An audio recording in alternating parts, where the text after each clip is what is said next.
grease nuts. Hey, hi-ho, Lions fans. Welcome to the Detroit Lions podcast. This is episode 551. Detroit Lions continue to fly. This is the official Detroit Lions podcast for Reddit. I am your dashing host, Chris. With me is my good friend and unmentionably coiffed co-host, Jeff the Riz Risden. How you doing? I came at a loss for words. That's just what bled out. So it's a hat day today. Let's put it that way. It's been a very eventful day in Lions land. Yes. We have a lot to talk about. We got people leaving. We got people that are hurt that are coming back that are more hurt. Chaos with game coming up on Thursday. My week is so freaking condensed. I have to squeeze what I normally do in 6 days into 3. So let's go. But then you get some time after. Yes. Right? Yes. Unfortunately, my weekend is spoken for, but it's all good stuff. Family stuff is always a great respite. And we get 2 Sundays in a row where we get to watch other teams play. And I think that's going to be great for the Lions fan psyches to see that even teams like Philadelphia and Buffalo, like, they're not all that. They're not better than us. Yeah, they're not better than us. We'll talk about that. We'll do our warm-ups. We'll do a Colts review. We'll talk about conquering injuries. A little bit of a tribute to Brad Holmes in there. Aaron Glenn getting serious looks as a head coach. We'll talk about that. And the Thanksgiving game against the Bears coming up. Got all that, whole lot more. Rizzy, Dizzy, Dizzy, Do. You ready to talk about this? I just gave myself whiplash, but yeah, let's do it. Let's kick this off and break it down. All right. Whiplash on a Let's Do It. That's a big one. Metallica day. Get ready, folks. It's going to be Liplash next. All right. Let's go right to this. A couple things going on. First, I have to do this thing here. First, in our warm-ups, as we get people to gather around the campfire here. First warm-up, turkey surprise. Turkey surprise. What in the world?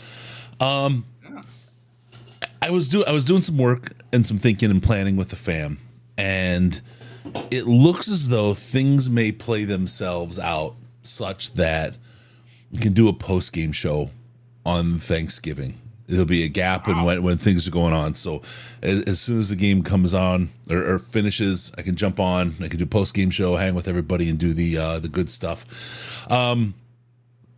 There's a couple things that we got to get in place, but I was like, it's a holiday, whatever. But you know what? There's a lot of folks out there that are working, and those that are working, we really appreciate you, because every one of you is there for a reason, and you will all have customers that need you desperately. And then also, I started thinking about all the folks on active duty out there serving all over the place, and Lions fans and Lions land, and it's it kind of all kinds of things shut down, and it doesn't shut down for them. So I was like, you know what? Let's throw something together. Let's see if we can do something and do a post game. So we'll see what we can do about putting that out there, folks. Keep your eyes tuned. The Twitter, the DET Lions podcast is the best place to get all the latest breaking on that. But we're doing everything to make that happen. So there you go. Turkey surprise.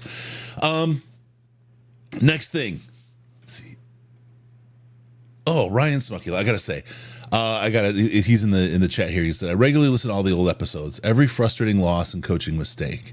It really puts into perspective how amazing this team is. There's still some nervousness, but what a time. Yeah, that's actually a really good comment for this next piece of the warm-up, a little bit of a throwback. And I want to talk about this because there's a guy named Awkward Vegetable on Reddit. And Reddit's it's evolved. I mean, when we started this 10 years ago, it was 6,000 users in the subreddit, right? And now it's over 100,000, like something. And it's evolved a lot, right?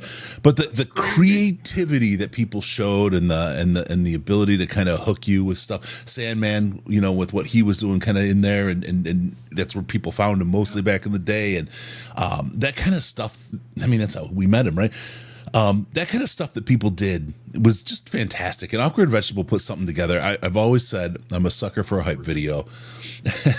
And it starts with this quote from Dan Campbell that I want to play. Just a little throwback quote, because I think it's really on point ahead of this game this week and after the game against the Colts last week and how that felt. So I just thought this would be a good quote.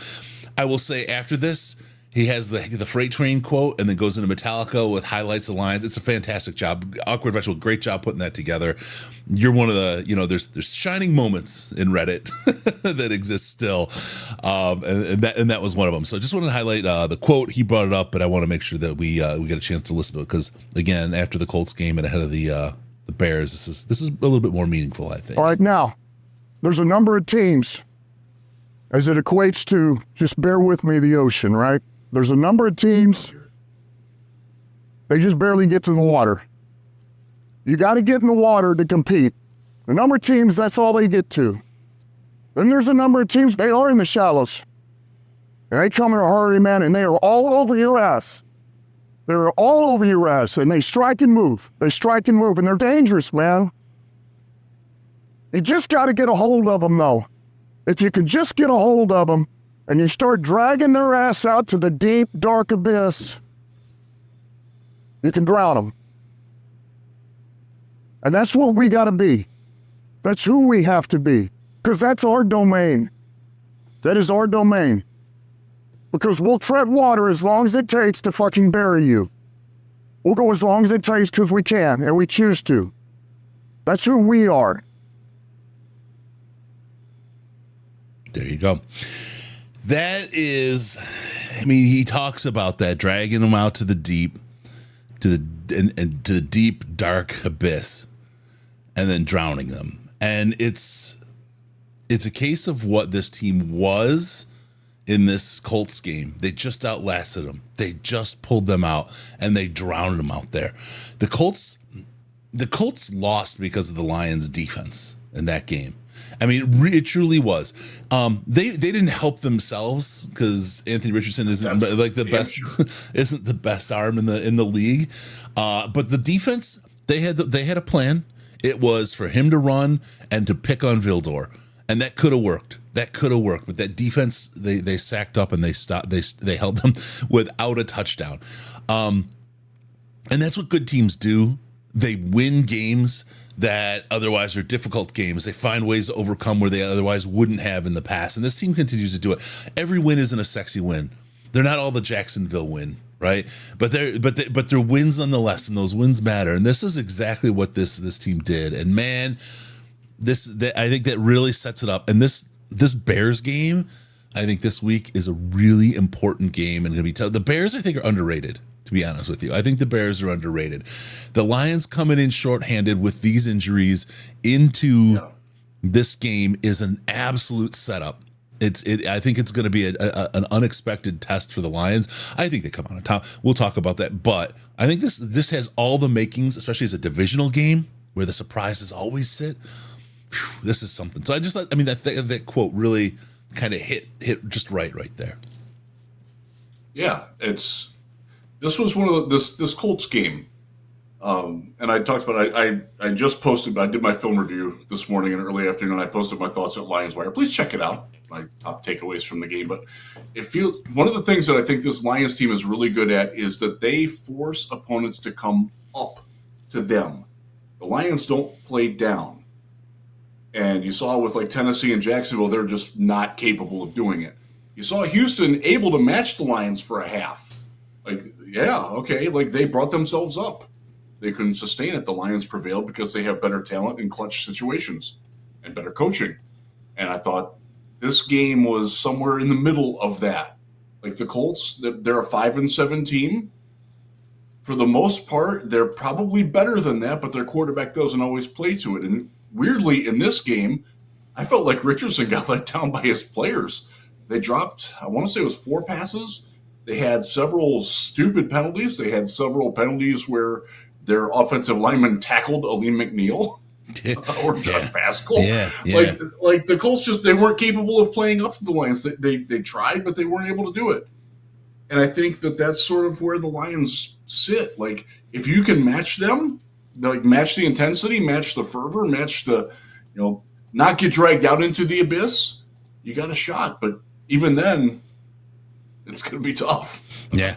It is. It is absolutely going to be difficult. And I'm not. We'll talk about it. We'll talk about that and everything associated with that Colts game. But anyway, that was a good kind of little just setup ahead of the game here this week. So I'll get into it really quick. Just want to thank Black Jesus for the subscription. Thank you. And folks, if you would like to subscribe, we would appreciate it. Hit the like, hit the subscribe button. We don't ask you that too often, but every once in a while we'll do. But thank you for doing that. All right. Please do. All right, let's get to this. Let's get to our Colts review. Let's talk about this game. Riz, the thing that I noticed the most about the Colts game, or that hit me the most, was there was such an awkward start-stop sequence that there never seemed to be a good flow with the forced commercial breaks, and then there happened to be the quarter end at the wrong time, which forced another commercial break in the middle of a drive. It was just like this herky-jerky kind of. It had to be difficult to play in. Where you can't get your flow right and you can't get going, but that was the thing that jumped out at me the most, and just everything seemed to be off because of it. It was a rough watch, honestly. Like, if you were not a fan of the Colts or the Lions and you were watching that game, you probably would have switched it off, because not that the teams weren't good, but there wasn't a real flow to the game. It was very herky jerky is a good word for that. And you had a couple of injuries where guys, you're like, oh, okay, we got to take a commercial break now, and Jonathan Vilma's still trying to figure out what happened 3 drives ago, and Kenny Albert's trying to spoon feed him as much as he can, and just didn't happen. Yeah, that was. I will say this: thank God for there weren't political ads, because they had so many freaking ad breaks. I would have. Oh God, yeah. Although I don't need to see any more Cure Auto ads or Alex Anzalone ads. Alex, I love you, dude. That's. The Bernstein ads with him in it are they're a little rough, but I'm glad he's getting endorsement dollars. More of that, please. But it was it was a tough game to get any rhythm or establishment in it, and some of that is that there were a lot of penalties too. It's just it was Alec Anzalone, my second favorite Gator. But I know who number 1 is. Yeah. He's trying me right now, but whatever. That's part of the game. It's part of the game. So there was that. Now, the weird part about this game is, with that herky jerky ahead of the turkey, the score does not show the type of game that it felt like. Like, if you walk away from that without knowing the score, with just the feelings from that game, it felt like a lot closer game than that final score showed. Yeah, well, and some of that is the fact that the Colts dropped a touchdown pass. They had another big play wiped out by it was a legit penalty, but it was a penalty. And the Lions, it felt like they could have done more, but they did more than enough in the same breath. And I think that's something that, you brought it up. We got used to the blowout wins over Dallas and Jacksonville and Tennessee, where we're putting up boffo points at will. And that didn't happen in this game. And it felt to me like a lot of Lions fans going into it expected the Colts to be terrible. And they're not terrible. And I think some people learned that the hard way. The Colts are probably better than what I think most of our fan base gave them credit for being, because they looked at their record, they looked at Anthony Richardson's completion percentage, and like, oh, they're dog shit. Well, they're not. They're just always in the Wildcat. You know what I mean? They are. I feel for Anthony Richardson, man, because I absolutely still believe this. Most of his problems are the fact that he hasn't played enough, rather than he's bad. He's not great yet, but. I wouldn't throw the baby in the bathwater out. I feel like that was what, his 20th football game he started in his life. Yeah. I feel like when I say they're running the Wildcat all the time, I feel like Montgomery is as good a quarterback as Anthony Richardson. I have very little to base that on, right? I said I feel like that, but I'm not saying he is. Monty had a fun game. The rope he threw to Laporta for that touchdown, right? I mean, it was a great throw. It was a great throw. And the spiral on that was better than a golf ball, to be honest with you, at least on average. Oh man, Goff looked pretty good this past game. You know what's something what I think I noticed about Anthony Richardson? is when he tries to act like a quarterback, when he steps into the ball, throws the ball like all the proper technique, he does terribly. When he flicks that ball out there out of his wrist, he can land a long ball in an apple basket from 50 yards. It's weird. When his mechanics are off, it's just that weird. When you see him flick that ball, you're like, it's on target. I know it before it even lands. But when he's like, forget it, man. He cannot throw like a normal quarterback. He's kind of the anti-Goff in that regard. Yeah, it's funny. Yeah. The Colts are probably, we're done with them, thankfully. We swept the AFC South. That's very cool. Yes. AFC South champs, Detroit Lions. We have an opportunity coming up to sweep the NFC North, at least the first 4 games. This is interesting. The NFC North is, I think it's the first time in history that 3 teams in a division all have 8 wins at this point in the season. Wow. It's absolutely the toughest division in the league. We've beaten the second and third team. Now we've got to play the only team that didn't hit the 8-win mark, which hopefully it bodes well. But they're tough out. We'll talk about it. We'll talk about that. But Colts game. Any other takeaways? They're not to be slept on with the current roster we've got. Yes. Yeah. Well, currently, no pants shitters on the roster, but we'll talk about that in a little bit. Oh man. That was we got through that game. The injuries, it felt a little bit like that was the injuries part were of tough, the downer. man.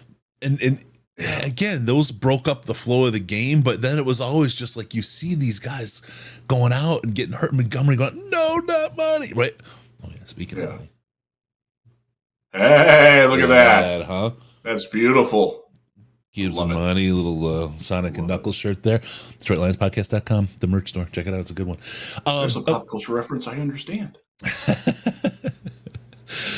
Anyway, the Colts 26-6. It's a win. You take every win you can get. The good teams win bad games.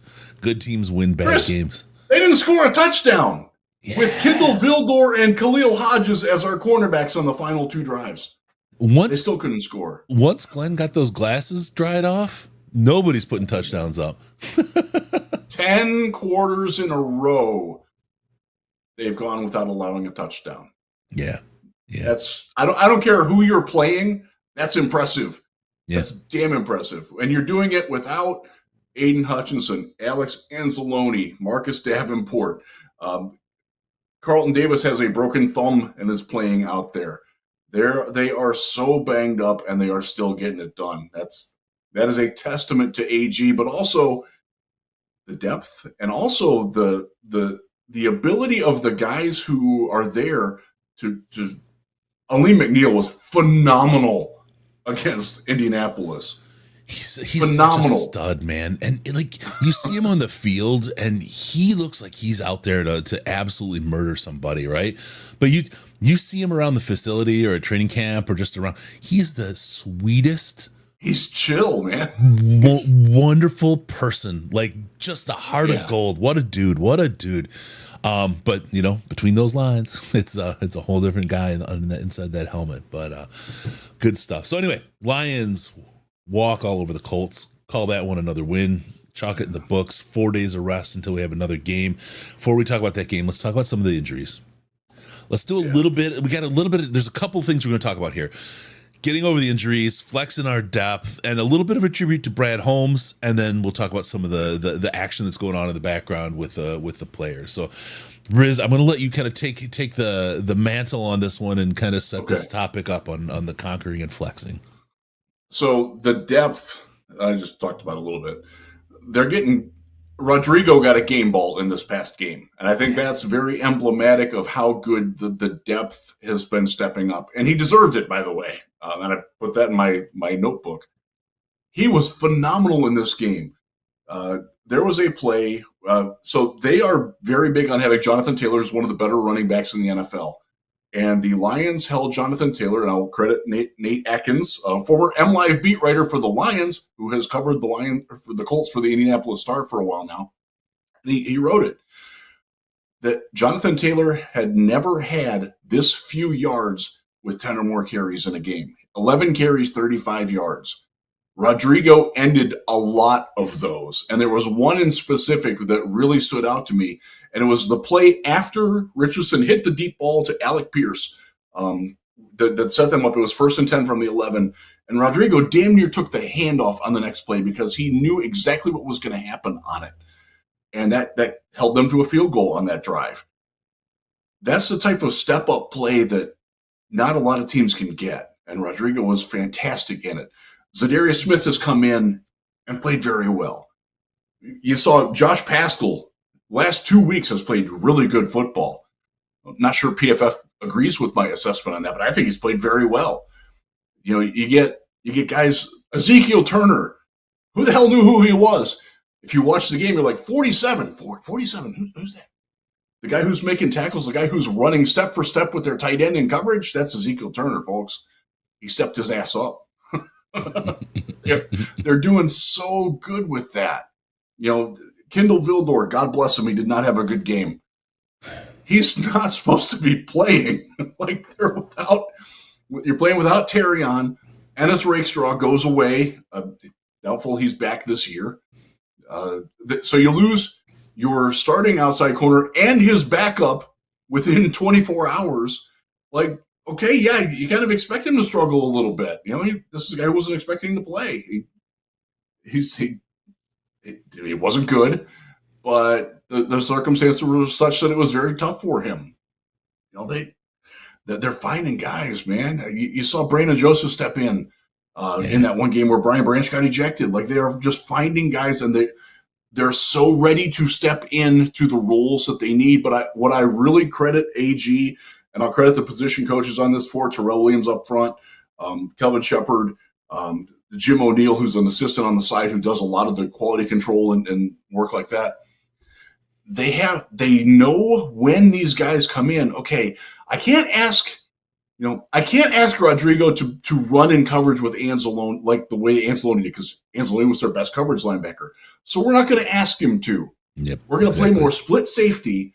We're going to scheme out of it, and we're going to play to the strengths of the guys who are on the field. You saw a lot more cover two in this game than you had seen from the Lions all year. Yeah, exactly. One of the reasons why Brian Branch didn't play well, because he's not a cover two safety. He's a cover one, cover four robber. They didn't play him in that role. Why? Because they played three linebackers a lot. Ben Neiman, Ezekiel Turner, David Long coming in. They didn't just plug and play, like they adapted. And I think that's such a underappreciated coaching strength of what they've done, especially on the defensive side of the ball. Yeah, I tell you, the thing. There's two. I want to number one credit Holmes for finding these guys. Yes. That look, Holmes found Vildor, but I'm going to tell you, there's not a whole lot at that level of depth out there that's better than Vildor. It is what it is, right? I mean, he's your number 6 cornerback. yeah, and you wind up with the players you have. No team has perfect starters or perfect depth. Again, the Colts. If you were to put, I don't know, Patrick Mahomes, I'm just pulling him out. That's a team that could do a whole hell of a lot of damage in the NFL. You give them a quarterback that's really competent, or maybe just an offensive line. Maybe that's what Richardson needs to be able to be really. But that's where their gaps are, right? And their line is probably 2 people, maybe 3 people away. I mean, you don't need 5 guys across there to change the future. Well, keep in mind too, they were without their starting left tackle and their starting center in this game too. Yeah. But the thing is no team is perfect, because you have a salary cap, right, and you can't pay enough players to get the best players at every position. That's part of why it's such a competitive league, right? And so for a team to be able to find players now, I'm going to call them discount players, but I don't want to discount the quality of these guys. I mean, they're in the freaking NFL after all, right? But Kendall Vildor is a great example of a guy who's a quality player. No, he's not a starter, but he's really quality depth guy who they knew we're going to pick on him. With Terrion out, that's where their weakness is going to be. Why? Because we have a really, really strong defense. That we're known for our defense.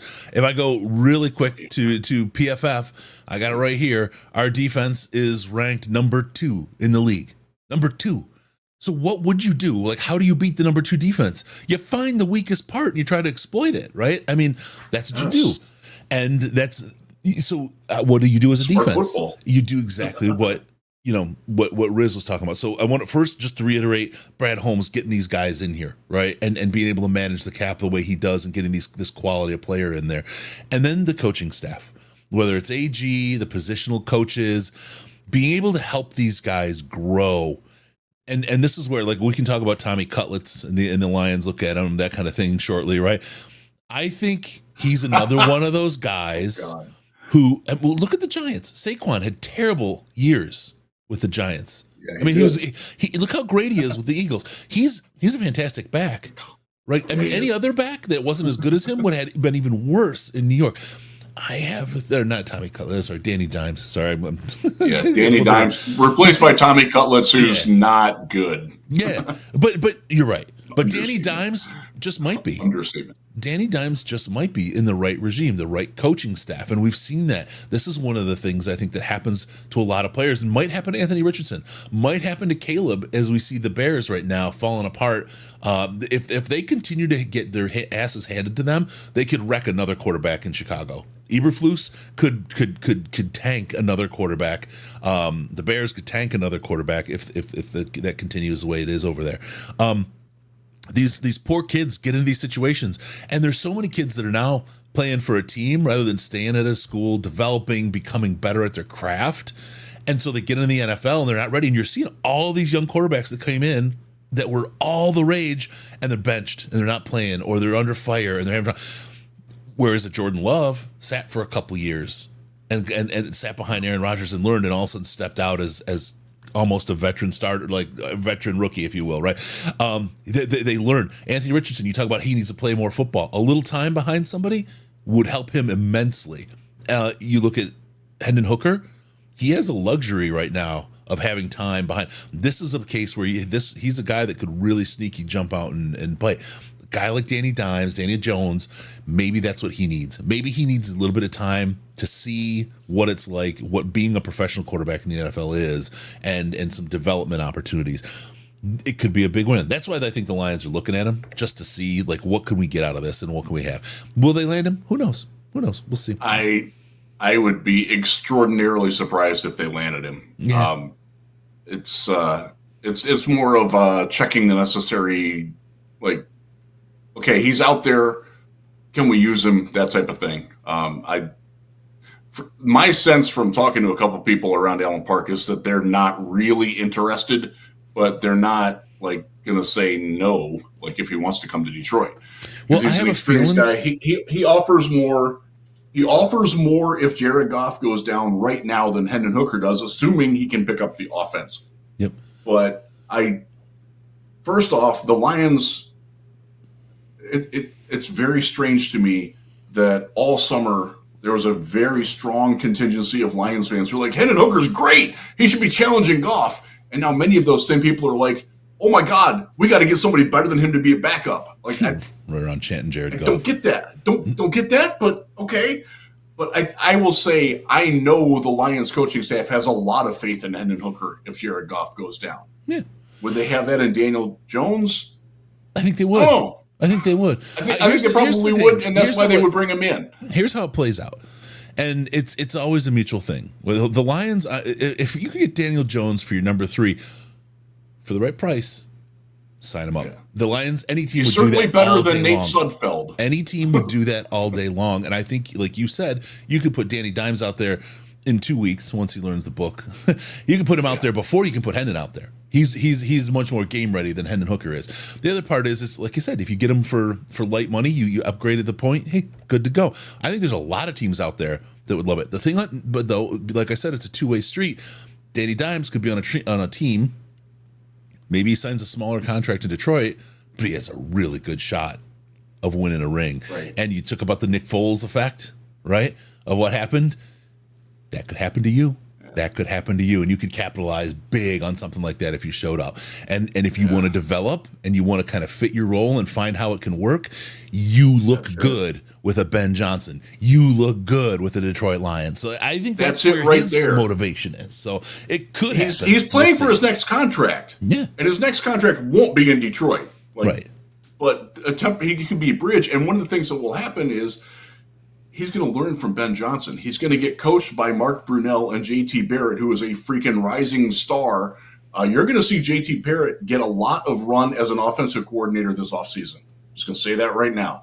Whether it's in Detroit replacing Ben, if Ben moves on, which we don't know at all if that's going to happen, but this is a name to know if you're looking for young people on the rise in the coaching circles. JT Barrett is absolutely one of them. But for Jones, he's going to he's going to be absorbing all that. He's going to get coached by that. He's going to prove by being on the roster, not even having to play. Right. These guys see something in me, and I'm going to learn from them.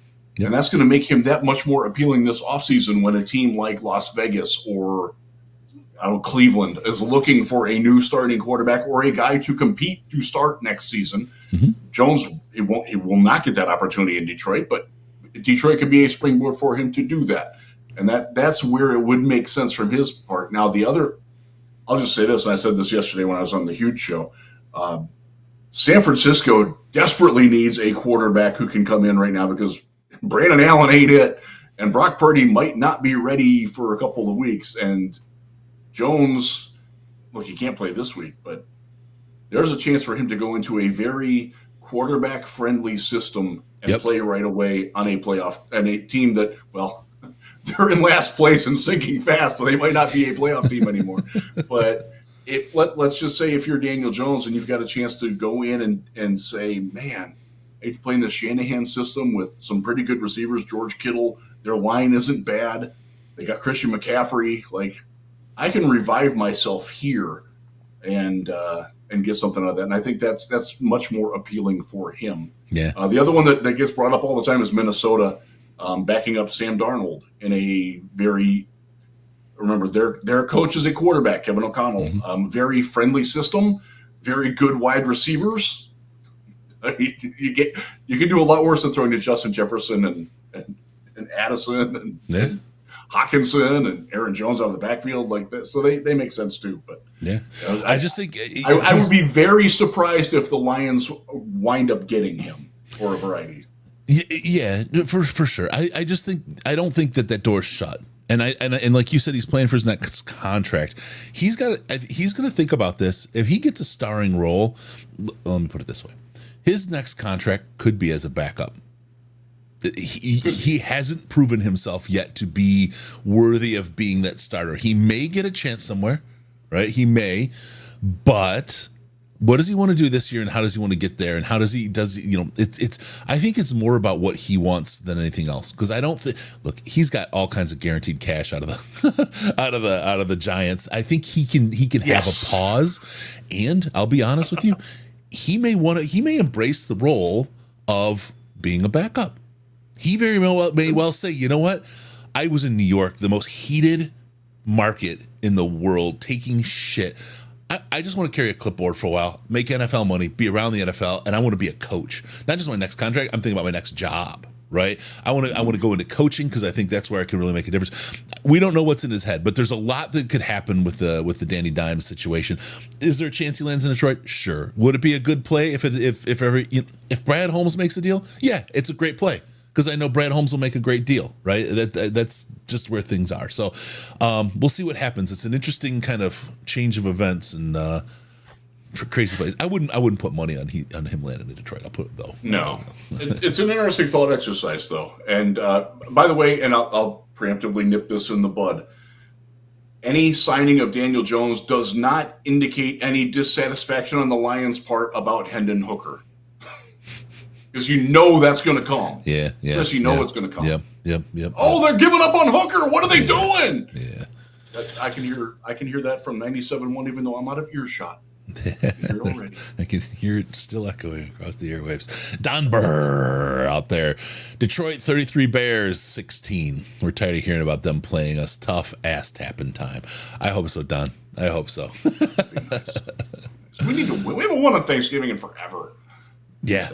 Yeah. That's the one thing kind of going for us. All right. So let's also talk about we got the injuries going on. Right, the coaching staff. Insect in here. What the hell? The coaching staff has been fantastic about developing the players. The Holmes has been really fantastic about getting the right people in here.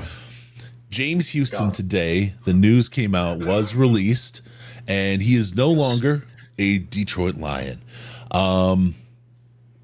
That's some crazy shit. Tough shit. I mean, gosh, it's. The Lions put this one on a tee for you. Yeah, what a load. Unfortunately, James is gone. Look, I feel bad for the guy.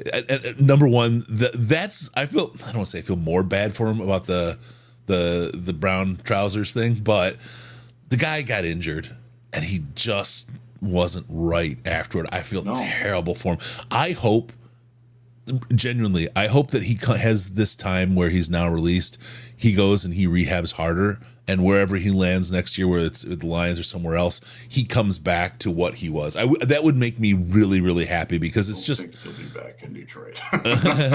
It's just horrible to see somebody kind of go through what he did with an injury, just stopping that growth and progress, man. He's the classic supernova. Had that incredible. I think folks forget he didn't make the team as a rookie, and it was not one of us who were at training camp put him on the final 53. Our final 53 projections were like he's an easy cut. So what he did that makes what he did that at the end of that rookie season that much more remarkable. And I hope that he can parlay that into another opportunity elsewhere. It was really, really, really clear this summer that he was not cut from the same cloth as what his compatriots are along the line. Yeah. It was shocking to me that he made the team this year, honestly. Yep. And for a team that is as desperate for edge depth as what the Detroit Lions are, for them to give up on him, I think it says a lot about his football character, that he just couldn't fit in well enough. Yeah. And this is not a move that the Lions wanted to make, but it just wasn't ever going to happen, and they came to that realization. When you're getting cut in favor of Al-Qadim Muhammad, who's a weekly inactive and might be inactive again this week. Mm-hmm. It's time to move on. I hope he finds somewhere else. Like you said, he needs to aggressively rehabilitate his ankle as best as he can. And I know he did work with it with the Lions, but he's physically not capable of being the same player that he was. And he has not adapted. And we talked earlier about, adapting your game and your scheme to what you can and can't do. He never adapted his game to not having that bend.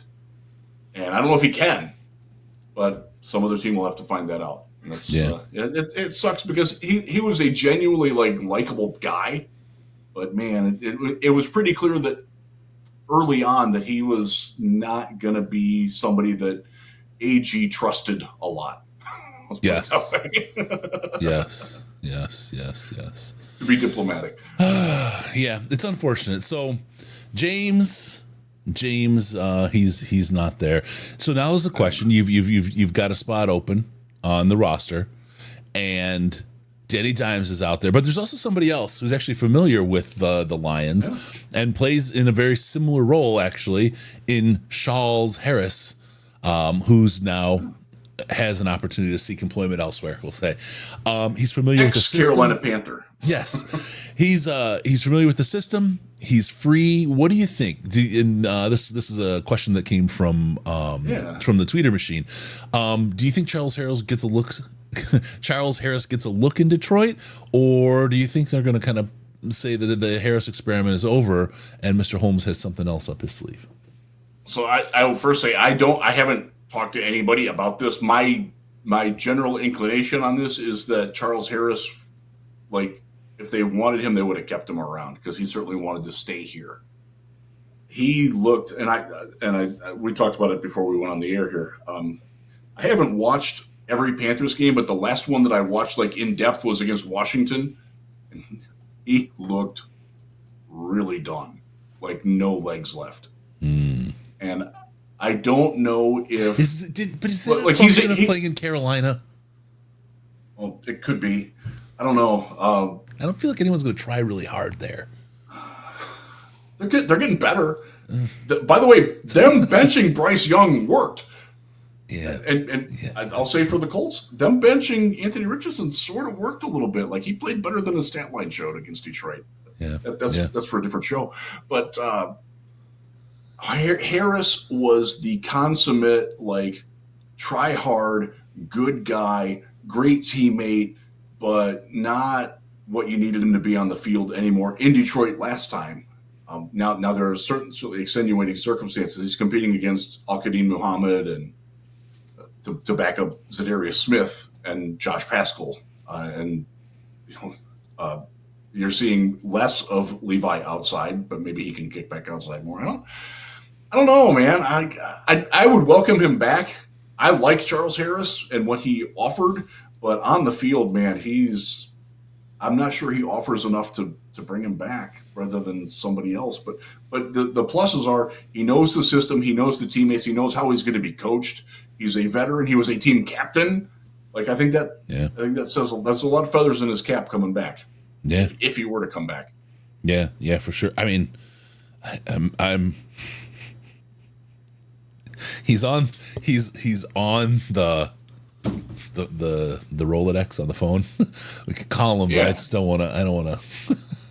You know how it is. I don't want to just out of the blue. Coming to Detroit, man. I'm not sure. You know? I'm looking now at the Lions practice squad because it wasn't fresh in my mind. I'm not sure that he's better than. I mean, yeah, really. Wow. Mm-hmm. That's. I mean, Isaiah Thomas is there. Mitchell Agude, who was great this summer, is there. I would rather give those guys shots, honestly, than bringing back Charles Harris, who's much older. I don't know, man. Isaac Ukwu, he was on the roster for a while. Like, I'd rather give the young guys a shot, honestly. I don't know what the Lions are going to do on that. I got to say that straight out, but yeah, I would be me. I would give a young guy a shot. I would Nothing say against Charles, but right now, and I say this not trying to insult anybody, but they're scraping the bottom of the barrel right now, and they cannot afford any more injuries. That's where a pickup. You have a roster position open now, right? It's who's out there, Riz? Who's out there that they could pick up better than Charles Harris to help fill that role of James there's Houston? nothing. There's nothing out there. I mean, you just released James Houston, who I'm looking at it right now. He is instantly at the top of the available free agents list. Yeah. On Pro Football Network, he is number 1 on the available free agents list. Yeah. That tells you what's out there. Yeah. It's gonna be. Okay. I will say this though. I don't think that the Lions cut James Houston without a plan. That they're not doing what they did with Eric Ebron when they're like, we don't like this guy, we're going to cut him. Well, who's your tight end? Oh, I don't know. Somebody will show up. Like, they're not doing that. All right. I have full faith in that. My God, that was such a clusterfuck. Man. My God. That still bothers me. You brought it up at the beginning of the show. We talked about how much they've changed. When a regime cuts your starting tight end out of spite and doesn't have a plan B, C, D, or E, like, at all, that's what that team did. Fuck, we've come so far. It's great. Yeah. So happy we are where we are. Yeah. The journey. And, it's one of the things, too, watching Coach Campbell recognize the journey they're on and recognize the guys, the Ragnows and the Decks and the guys that have been there through this and taken the journey with them and kind of led the team. I mean, it's it's good to recognize your past and those from that who carried you to your future when the future's so bright. And I think it's really good to recognize that and how meaningful it is to Coach Campbell, because I think it means something to those guys too. Not just the guys he's recognizing, right? It means something to the team to see that we will, from the depths of the bottom of the Quinn Ocean, there were still guys that we can use and we can carry and who are made of the right stuff that are ready to play on a team like this. You could be that guy too. You could be that guy if you just keep playing hard, working hard, and being the kind of player that you dream you can be. Then you can be here for the long time and for the successful times as well. So, okay, we're going through the quarterback list right now. Let me see. We have third quarterback. It's Jake from State Farm. Then it was like, no, St. Brown's our third. Jack Fox is our quarterback. That's number right, I forgot 4. Jake Fromm was here. Jack Fox is number 4. Monty is number 5. And now we've got Dan Skipper, thanks to Brandon, Brandon Kerr. Dan Skipper's quarterback number 6. And look, there's nobody he can't see over. I can attest personally, he can throw too. Like, I've seen him do it. I just have this wild sense of the Wildcat with Skipper. Yeah. Can throw. Who is not going to make a business decision with Dan Skipper coming at him? I'd like to know who that player is, because that's the next person I'm signing up for CTE in the NFL, because you don't jump in front of a guy like that at speed. That's nuts, man. God. Sam Laporta has played some quarterback, so he's probably on that list. We'll put him number 7. The guys, I'm trying to think of who else has played some quarterback. Kirby Joseph played quarterback a little bit in high school. Yeah. I'll give him some credit. He was also a setter in volleyball, so he kind of understands how to distribute things. Yeah.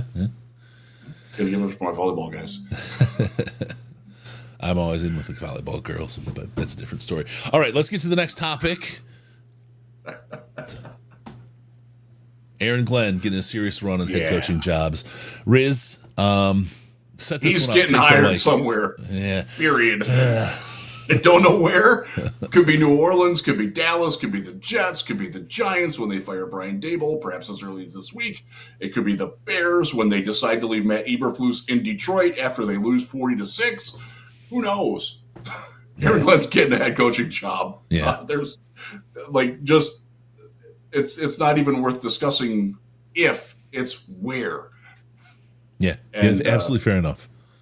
Yeah, he's proved it. He's earned it. The fact that he takes so much leadership positions, you can see it in his press conferences. He didn't used to prepare for those.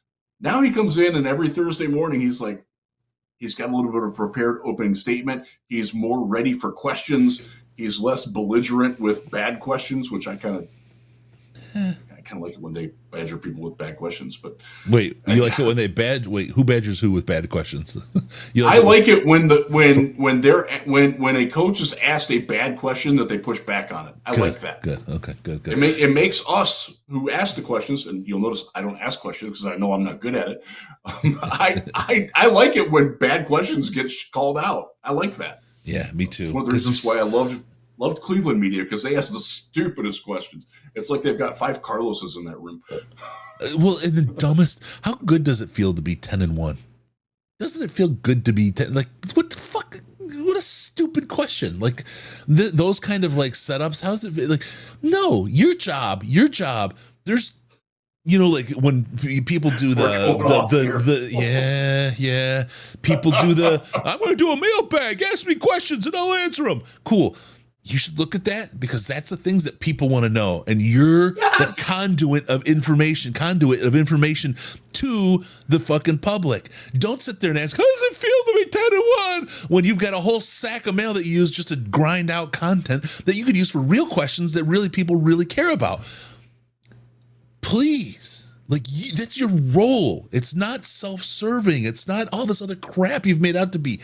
Ask good questions that people care about, that are going to inform them about the thing that they want to know about. Not how does it feel. Everybody knows how it feels to be 10-1. Are you trying to win on Thanksgiving?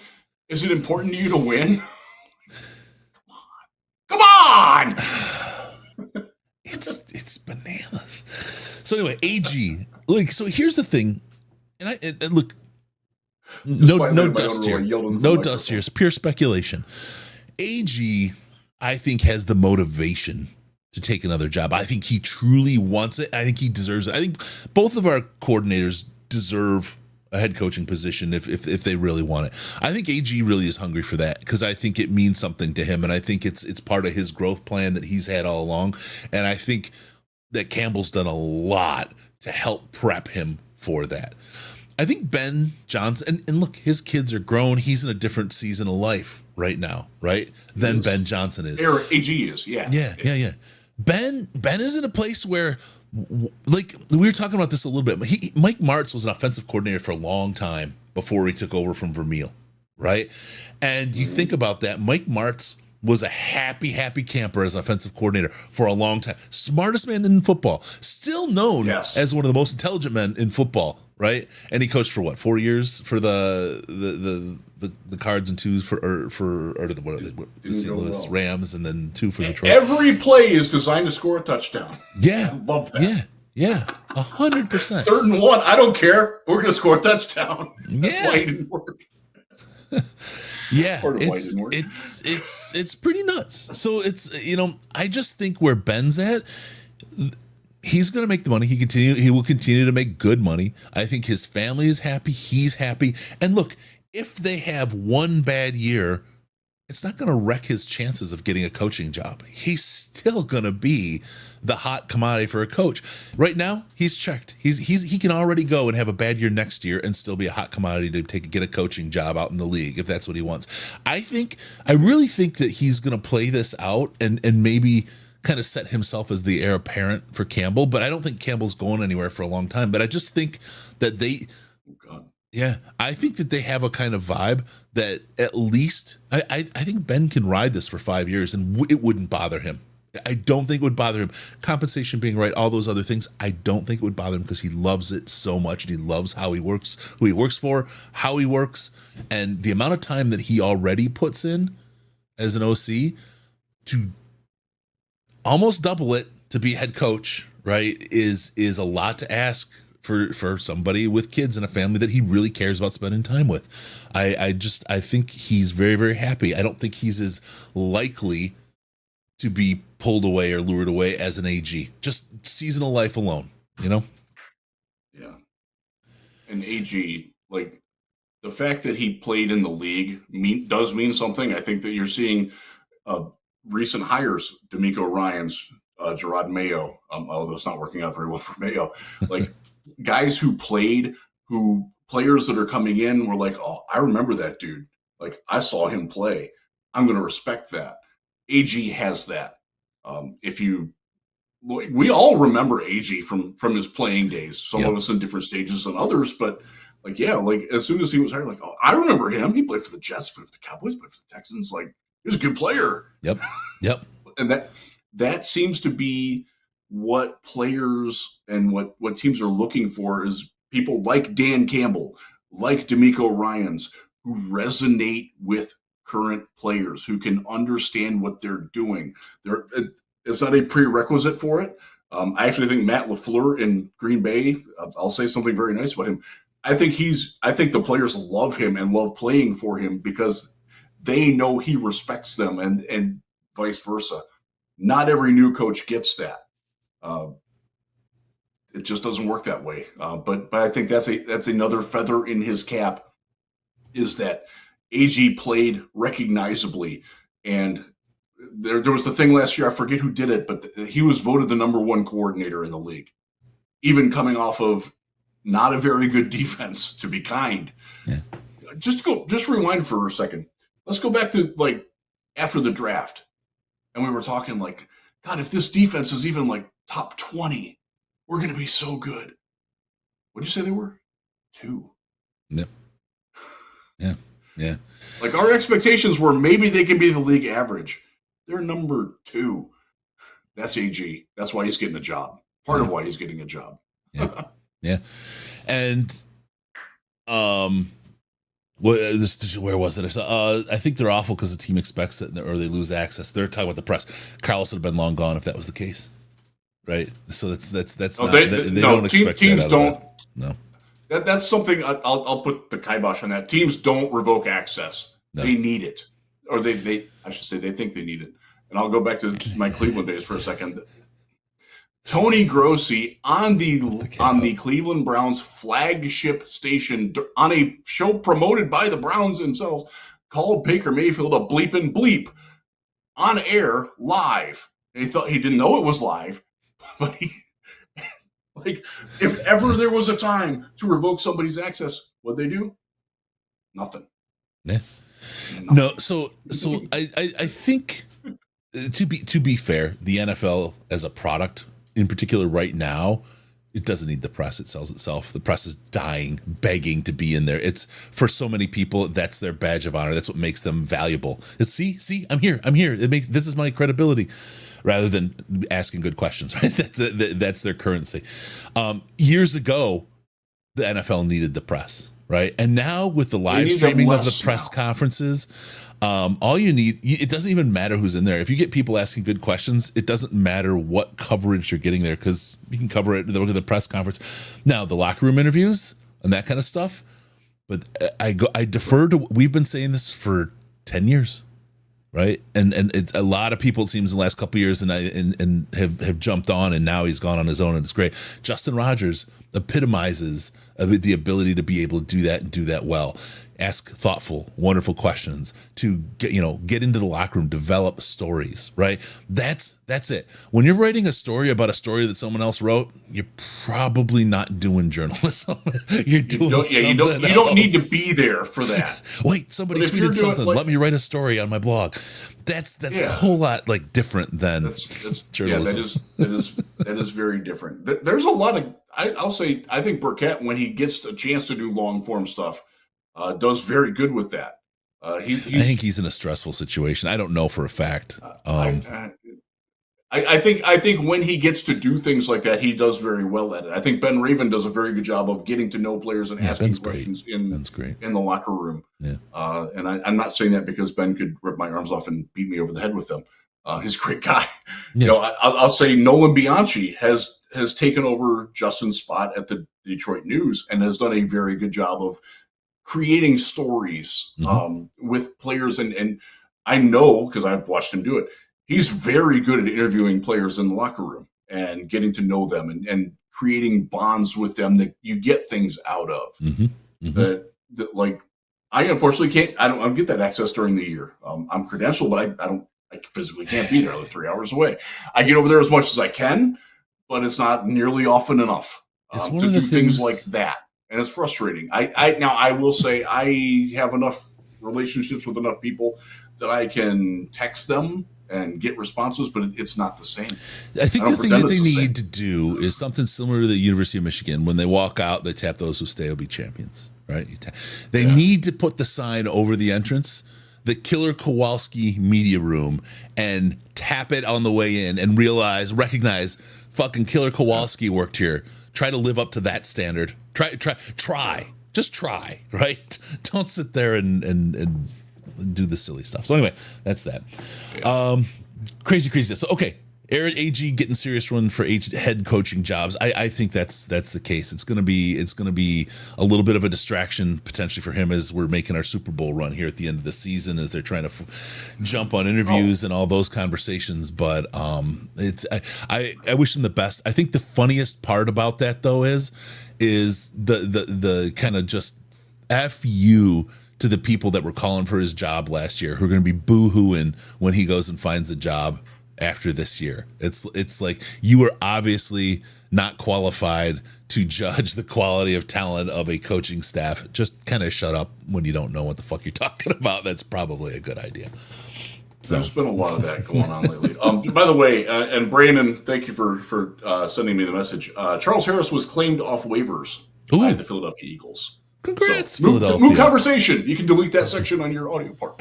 No, keep it, because it was thoughtful. It was thoughtful. It was thoughtfully provocative, but it's a moot point. But just to reset, the Lions are dead last, actually, in the waiver claim process right now. Yeah. It goes by inverse record.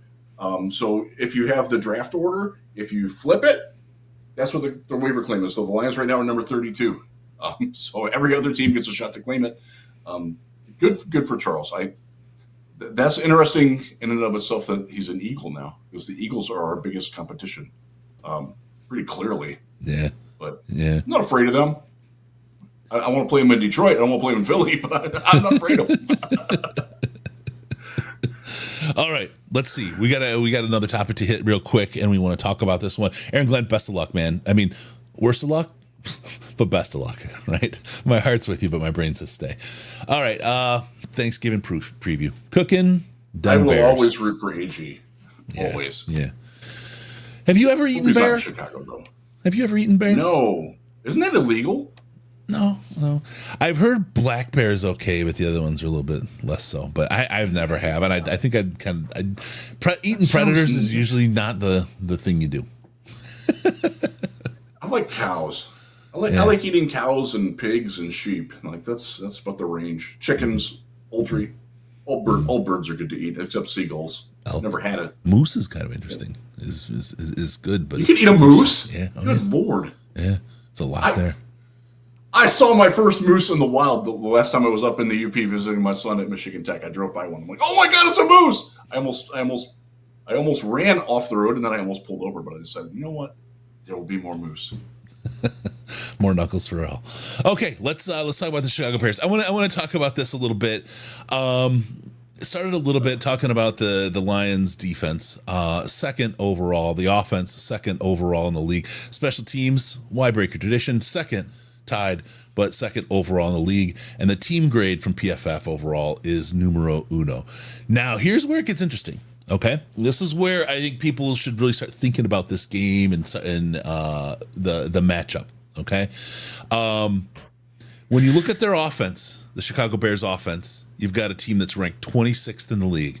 As the Detroit Lions fan, you know what that feels like.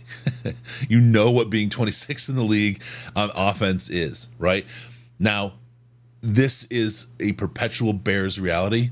They're 5th in the league on defense. Incredible, right? Like Caleb was the guy. We're going to get number one pick. We got this. We got the guy this year. We did all the trades and all the work to get him, and we're 26th, right?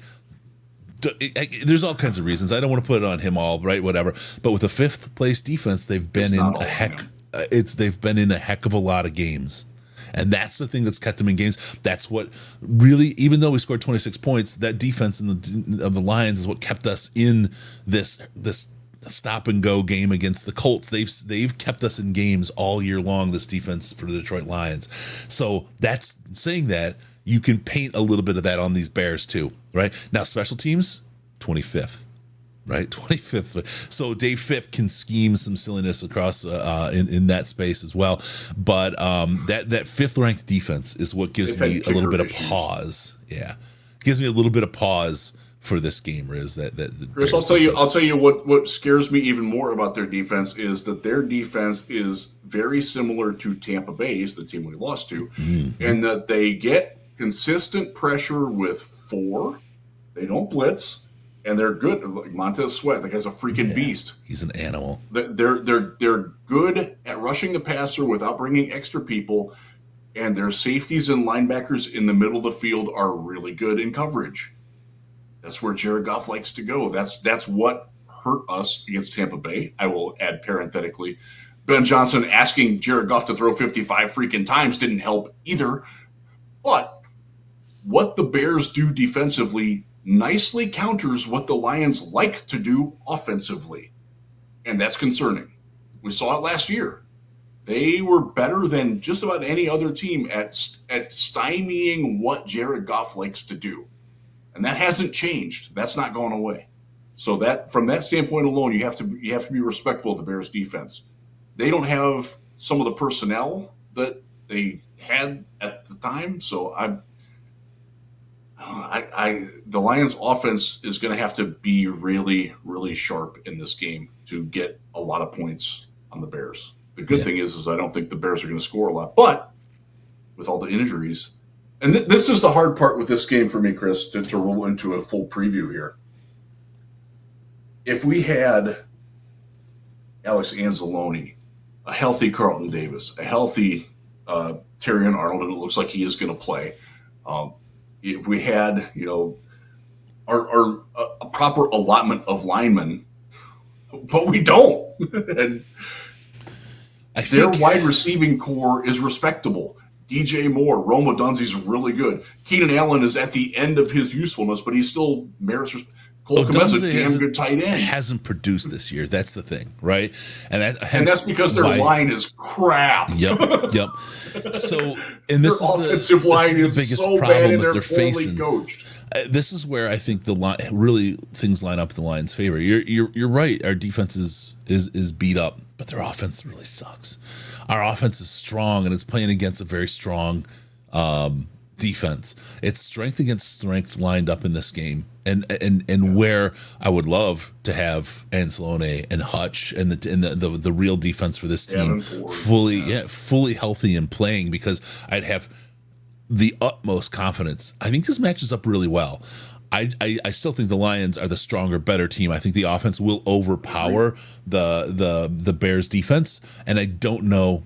I think our defense very much will overpower their offense as well. Odunze is good, but he hasn't really performed. Caleb is he's flashed, but he hasn't performed. And the more I see him and watch his face, the more it looks like he's starting to get into his head. Like he's starting. This is. Sorry, guy. You play for the Bears. Yeah.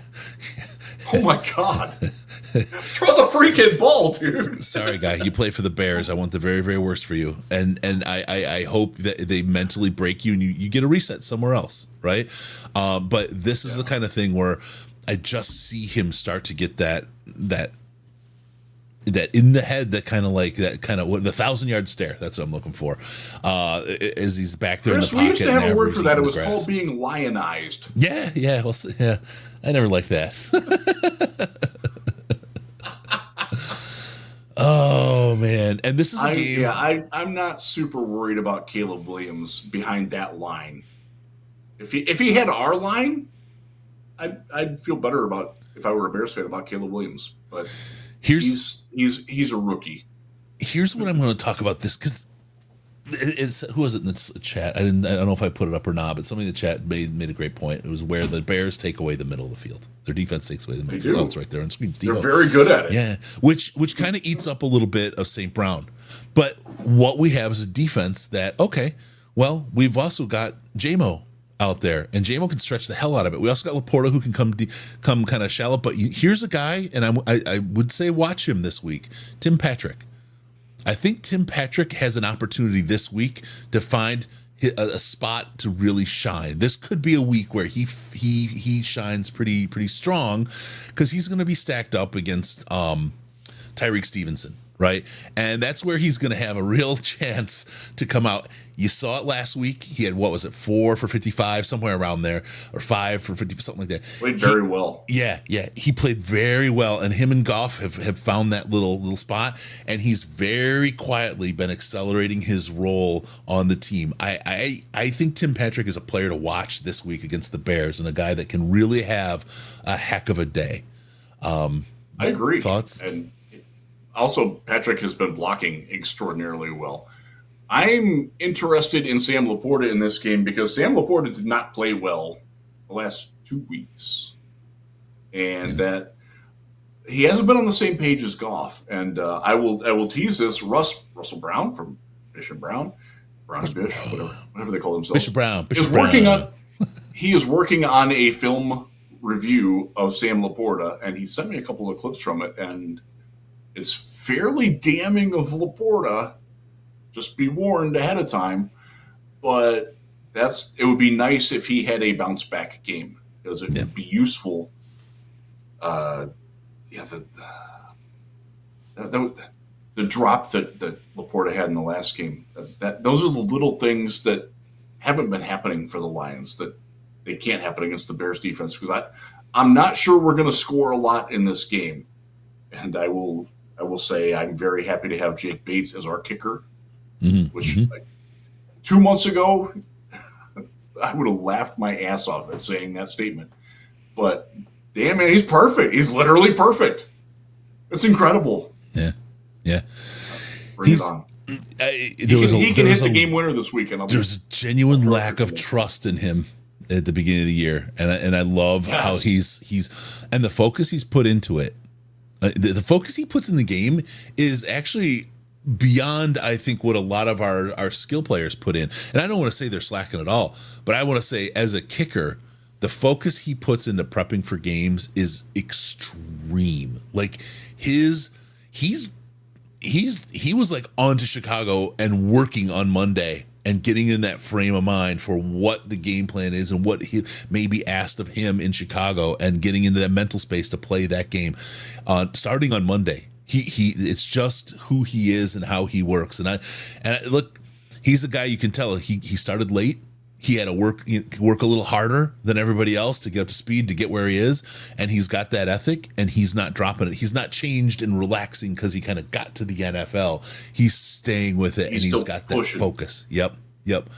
And what we see from Jake Bates today, I think, is less than what we're going to see from him in next year and the year after. I think the growth that we're going to see out of this guy is something. He has the potential to be another long-term Lions great kicker with his mindset, right? And it's an embarrassment of riches at the kicking position. You sure wish you had the Hall of Fame quarterback after Hall of Fame quarterback, but when we had Nate Freeze, I realized I realized how important that kicking position is. So we got it. We'll go with that. That's awesome. Hey, if Jared Goff wins the Super Bowl in Detroit, he's in the Hall of Fame. Oh yeah. I don't think you can deny that. By the way, he just matched your boy Dan Marino for the most. My boy. Your boy. He's only my boy because he makes you so irrationally angry. I love it. He does. It's enough to pick on a guy like Chris Spooner, like to lean over the table and yell down at this poor man who's just like, I'm a Miami fan, like Dan Marino. Yeah! Like. Let him have it. It was like a blow dryer, right? Push button for a Risden speech. Love you, Spoon. I do. We've talked about it, and I apologize to him. He's like, I thought it was fun. So, he's a good dude, real good dude. Looking forward to seeing him and many more people down in Mobile for the Senior Bowl. Yeah, it's such a good time. It's going to be a good time. There's going to be a lot of good players there this year to watch. Picking 30, 32. By the way, thank you everybody who watched the draft video that I did about the potential first picks for the Lions. Appreciate it. Duly noted, by the way, that we need pictures of the prospects. That was a rush job on my end. I did not get Ash enough pictures for that. So next time we do that, we'll have pictures of the prospects. So the Lions are minus 500 in this game on the line at Hard Rock Bet. That's actually gone down. They were minus 650. They could be on DraftKings still. I'm just talking Hard Rock Bet. That's still because you don't do Hard Rock for up perspective there, though, folks. Yeah, for perspective, most money lines are like 130, 180, occasionally 200. By the way, what that means, you have to bet the number that the 600, you have to bet that much to win $100. So if you bet 130, you win 100. So you're not risking as much, and the casino doesn't have as much at risk is the better way to say it. So when you see a number like that, that's like, oh crap, they're really, really a lot better. Let me see what my buyout is. Oh yeah, the cash out is 3 times the bet on the Lions Super Bowl win right now. They are trying so hard to get out of those bets. They're terrified. Yeah, Vegas is in a lot of trouble with the Lions in the Super Bowl. The odds ahead at the beginning of the year and what's happened. They're also in a whole lot of trouble if Jared Goff legitimately is an MVP candidate. I kind of think that he's fallen off a little bit from that. Not that he's not worthy, but I think other people have shown that they're more responsible for why their team is winning than Jared Goff has. Is probably the best way to say that. Like Saquon Barkley the other night. Good Lord. Yeah. Well, but not to say that he can't still earned that this year. Yeah. I mean, he's had some slower games and not been all of himself. But Ash pops in the chat with just blame me, man. How you doing, Ash? Hope you're feeling better, brother. Brent says, I expect a score similar to the Colts game. Riz, what's your score prediction for the Lions and the Bears turkey fantastic? I got like 20-17 with Jake Bates making a 54-yarder with 2 seconds to go. Okay. Be very specific about it. Yeah, no, I'm gonna go 17-6. Although I them think getting 17, I don't know how they get 17. Right. Yeah. I think That's the hard we part. hold the touchdown free quarters through 4 more.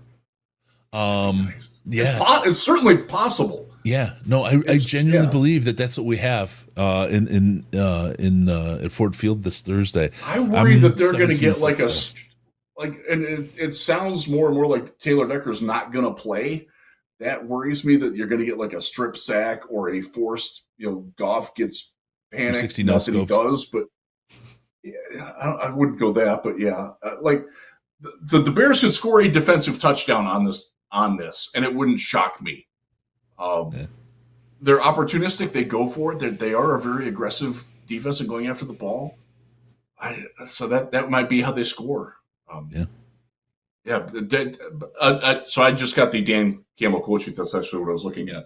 And I'll read it because I didn't see the press conference today. But he was asked on if there's increased optimism in Khalif, Raymond, Taylor Decker, and Carlton Davis playing on Thursday. And he said, nope. Next question. Yeah. So that's not good. No. So and then none of those guys practiced today. yeah, I'm not certain about Decker. He's the one that I think could potentially play. Number one, he's a friggin' dog. Number two, keep him guessing, right? Keep him guessing as long as you can. Yeah.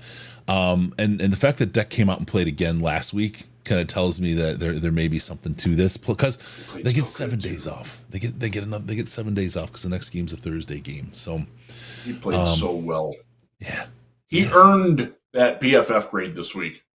He was the best Lions lineman this week, no doubt about it. He's a guy, he was fighting something earlier this year and he was having problems. It showed up in his play. And folks that listen to the podcast know I told you he should be back this week, and he was back to the Decker, the steamroller that we know and love. It would be great if he was out there because the drop off from Taylor Decker to Dan Skipper, no offense to Skip, is massive. Yeah, Skip needs to be taking wildcat snaps. We don't need him playing left tackle. He needs to be reporting as eligible. That's what we need Skip out there doing. Interesting to see. I do think that if Decker can't go this week, this is a week where Panay would shift to the left side and they would put Skip or Jamarco Jones at right tackle. There you go. Yeah. I don't think there's any chance that Colby Sorso or Gio Manu get action unless they're desperate. Yeah. It's just where they are. And we hope that they're not desperate. Right? Let's hope not. Jordy Manchin, our practice squad could beat the Bears. I love it. I love it. I mean, I would love to be wrong and watch them bang the over on this and just ball drag the Bears. There's nothing I would love better because the crap talk out of Chicago ahead of this season and even last season, right? As we steamrolled them, it was kind of a little bit delusional. It really was kind of a delusional kind of situation in Chicago, and to really be able to see them tent staked to the ground in concrete shoes in a river, right? That kind of thing. I would absolutely love to see that and have that opportunity to be that asshole to Chicago Bears fans worldwide. That one I tell people to be. You celebrate when your team is good, especially when people are giving you all the love. Take it and turn it into hate. Absolutely. Because they're going to hate you. Embrace no it. matter what you do, they're going to hate you next year if you win the Super Bowl. So that's right. It's going to range from, oh, you bumblefucked your way into it, you didn't deserve it. There's something. There's going to be something that people try to diminish it, and then there's going to be all kinds of those Lions fans. They suck. They're so loud. It's either way. You're going to take a bunch of crap for nothing. So just go out and be the a-hole. Earn it. Enjoy it. Enjoy every second. That's what I tell people. Just don't be violent. Yeah. Please don't be violent. Yeah. No. Don't do that. But like you suffered long enough. You suffered. Yes, you've earned it. Don't continue suffering. Break the cycle. Learn how to enjoy and celebrate and have a good time. Don't suffer, because football's a lot more fun when you're having fun. So there it is. Yes, it is. I'll just say one last thing about the Bears, and this is one of the reasons why my fears about them winning are assuaged a little bit, is that Chicago media this week has been very intent on getting Matt Eberflus fired. Yeah. They are sick of his clock management, his drive management, his play calling on third downs has come up a lot. His challenge flags. Yes. My God. At least he could have said we needed a timeout, anything but I mean, something other than what he said. So there's something to that. There's something to that point, because the players may be working just as hard to get him out. We've seen that happen before. They know a dead man walking when they see one. Yep. They do. Yep. And that certainly helps my confidence in the Lions this week, in a game where, with the dilapidated state of our roster, the Bears do have a viable chance to win this game. But because of a lot of the things that we've talked about, I still feel pretty confident that the Lions are going to win this game. Yep. We need the Bears players to tell Eberflus, you've had enough of that shit, and off you go. Some of them might be ready for that, based on what I've heard out of Chicago. That's one of the nice things about where I live. I live across the water from Chicago, and I can get the score. I can get 1100 or 1000. ESPN radio. I don't listen to it very often, but when I drive to the South, I tend to tune in a little bit just to hear what's going on there. There's some Chicago media people that I really like. They are ready for change. Yeah. A lot of change. Yeah. Another thing that comes up with them a lot is that Eberflus doesn't develop talent. Like the guys that they drafted a couple years ago are kind of the same guys they are now. Well, he hasn't developed either. Right? I mean, that's one of the things that's really nuts, is he hasn't developed or grown as a coach. And I feel like that's something we saw from Patricia. He didn't develop. He doubled down on I got to be the tough guy, right? That whole character he was trying to play. Then he walked out and he went to Philadelphia, and he didn't seem to learn anything there either. That place fell apart when he was there. Did you see? He's now like Bill Belichick's mail boy or something. Yeah. Great. Get a glimpse of that girlfriend, it wouldn't be a bad job. God. Belichick living his best life. God bless him. Yeah. I still say I would pay good money to go to a speaking engagement where Nick Saban and Bill Belichick were sitting there watching a football game and breaking it down. I would pay good money to watch that. Yeah. In an auditorium. Oh my God. Incredible. Oh man, that's sweet. Well, hey, get your Gibbs and Monty Sonic and Knuckles shirt. This is a great one, especially you get it in the smaller for the kids. This is really fun. My wife said I got to wear it to the Buffalo game. She said it looks great on me. But it's a fun shirt. Check it out at DetroitLionsPodcast.com at the merch spot. It's a good one. It's a sweet shirt. It's got good stuff on it. Fun stuff. Got some other stuff going in there as well. A couple new ones coming as the season goes on. A lot of fun stuff from Russ. Thank you, Russ, for all the work you do in that spot there. Also, we got to talk about the post-game show. I'm doing everything I can. As of right now, we're 95%. For all you folks that have to work, all you folks that have, active duty, and those folks that are hanging with the family and think that Dallas game is going to be trash, which I think it is. I'm doing everything I can to put something together to get the show on there, react to the game. Dallas and the Giants. The press conference and everything else. Yeah, that's a stinker. The night game, however, yes, could be a good one. That'll be a good one. Night game is definitely worth paying attention to with the Packers playing, because the Packers could lose that game. Yes. It would be nice if the Packers lost that game. Yes, it would. FTP. Can I get that if you're watching this after the fact, in the comments, give us an FTP, and in the live comments, get over there, get us some FTPs going, because that has to be the mantra forever. You can throw an FTB in there as well. That's good to go. All right, with that, let's kick into this. Don't forget us on Patreon. Patreon's a great way to support us. Besides liking besides subscribing, please do that right now if you would. We appreciate those who do that. But the Patreon.com/Detroit Lions podcast. If you give $5 or more a month, you'll get access to the most intelligent Lions chat on the internet, which is our Slack chat. It's a fantastic time, good people. The live stream or while the game's going on, the conversation is really, really good. And it's fun, even when things get a little tough, watching people ebb and flow. Like it's because it's never too serious, right? But it's serious enough. It's got the right kind of edge. It's such a good group now. Really enjoy it.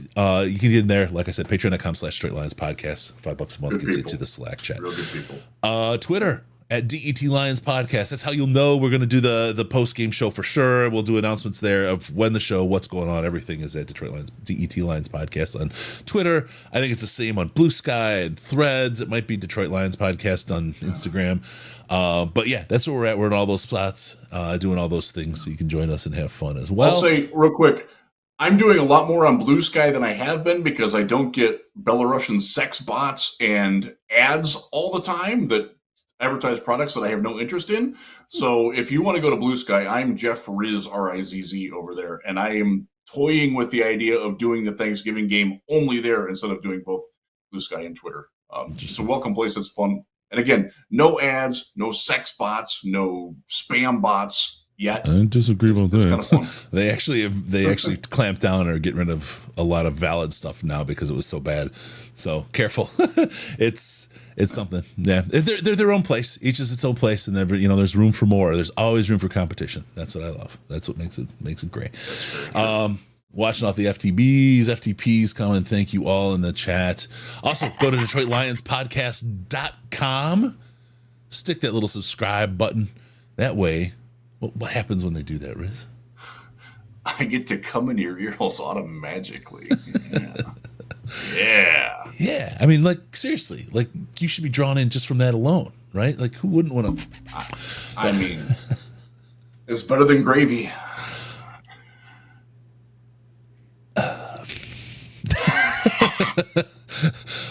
My filter is running so hard right now, Riz. Okay. Thank you for tuning in.